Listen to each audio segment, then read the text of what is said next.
नमस्कार विद्यार्थियों, आज हम पर्वा हिंदी कार्य पुस्तिका कक्षा 6 व 7 की कार्यपत्रक 6 के बारे में अध्ययन करेंगे। इससे पूर्व हमने कार्यपत्रक 5 को कंप्लीट किया था। आज हम कार्यपत्रक 6 की बात करेंगे और इस वीडियो के माध्यम से आप अपनी वर्कबुक में कार्यपत्रक जो 6 हैं उसको कंप्लीट कर सकते हैं। तो सबसे पहले देखिएगा कार्यपत्रक 6। कार्यपत्रक 6 में क्या दे रखा है? व्यवहारिक व्याकरण में एक वचन बहुवचन के अंतर को समझना और सही शब्दों का प्रयोग करना। इसमें जो हिंदी में जो लिंग व्यवस्था है उसमें लिंग व्यवस्था में एक वचन और बहुवचन होते हैं। उनमें से जो शब्द दिए गए हैं उनमें से एक वचन और बहुवचन में अंतर समझना और शब्दों का सही प्रयोग करना हम सीखेंगे।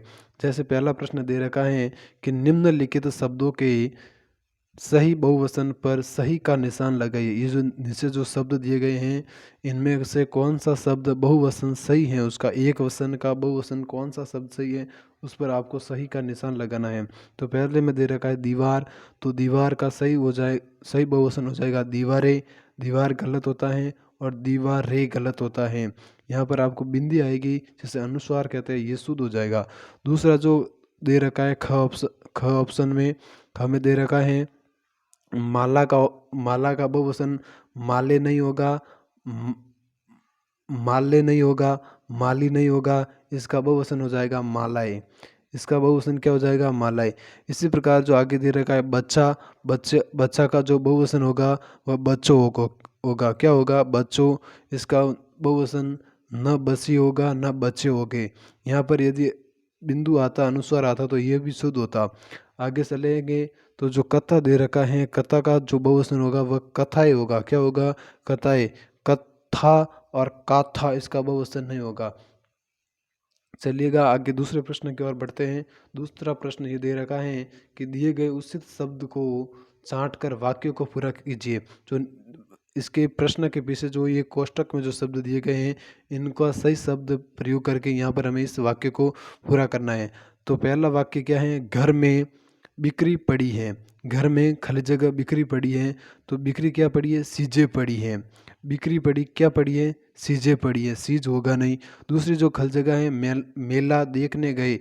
देखने गए मतलब ये क्या है? बहुवचन है, तो आपको भी लड़के का बहुवचन के लड़का का बहुवचन लड़के लिखना है। दूसरे में हो जाएगा लड़के। तीसरा जो घ ऑप्शन है टेबल पर कुछ पुस्तकें रखी गई हुई हैं, तो तीसरी जो खाली जगह है इस खाली जगह में पुस्तकें आ जाएगा।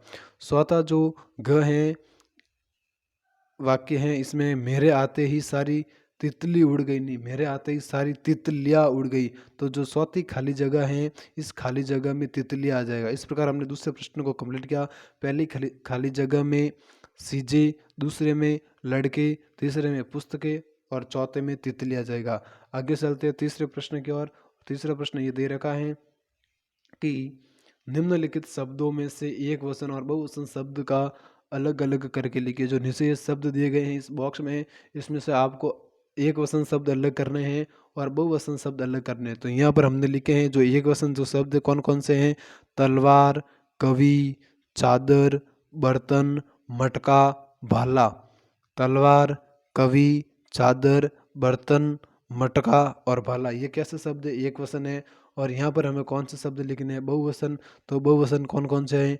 डिबिया, रोटियां, कौए, बच्चे, अनेक, गुड़िया। तो यहाँ पर हमने लिखे हैं डिबिया, रोटियां, कौए, बच्चे, अनेक और गुड़ियाएं। इस प्रकार हमने दूसरे प्रश्न को कंप्लीट किया। आगे चलते हैं हम चौथे प्रश्न की और चौथा प्रश्न दे रखा है कि दिए गए वाक्यों में से वचन को शुद्ध करके दो बार लिखिए। जो वाक्य दिए गए हैं इसमें वचन संबंधी अशुद्धि है, इस वचन संबंधी अशुद्धि को हमें दूर करके शुद्ध वाक्य लिखना है। तो इसका शुद्ध वाक्य क्या हो जाएगा? पहले का मेरे घर की छत पर मोर बैठे था। बैठे था नहीं होगा, इसका शुद्ध वाक्य ये हो जाएगा कि मेरे घर की छत पर मोर बैठा था। पहले का शुद्ध वाक्य ये हो जाएगा। दूसरा जो वाक्य है उसकी बहने ने राखी बांधी, तो उसकी बहने ने राखी बांधी नहीं होगा, इसका शुद्ध वाक्य हो जाएगा कि उसकी बहन ने राखी बांधी। तीसरा जो वाक्य है बच्चों ने मिलकर पौधा लगाया। बच्चों ने मिलकर पौधा लगाया, कैसा वाक्य? अशुद्ध वाक्य। इसका शुद्ध वाक्य हो जाएगा बच्चों ने मिलकर पौधे लगाए। इस प्रकार हमने कार्यपत्रक 2, 3, 4, 5, 6 को कंप्लीट किया। धन्यवाद।